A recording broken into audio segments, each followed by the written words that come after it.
Welcome back to Review One Box.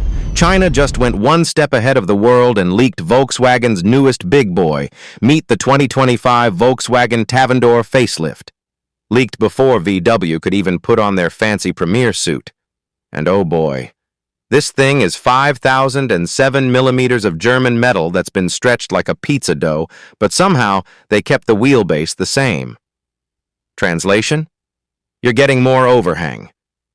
Up front, VW ditched the old boring grille for two massive vertical nostrils. It's like the SUV is permanently gasping for air. There's a new shiny chrome line across the hood, which screams premium but also please clean me every 5 minutes. Round back?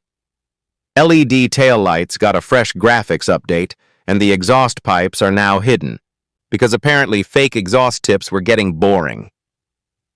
Under the hood, it's still that legendary EA 888, 2-liter turbo, now offered in 2 moods. The meh, just drive me to work version with 213 horsepower. Or the I've got somewhere to be, move, version with 272 horsepower. All-wheel drive 4Motion. This beast is made purely for the Chinese market, which means if you live elsewhere, tough luck, unless you're importing.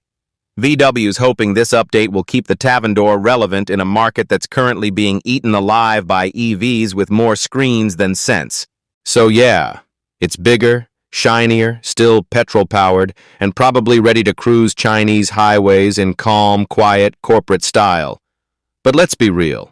With those vertical vents, it also looks like it's ready to suck in pedestrians for extra horsepower.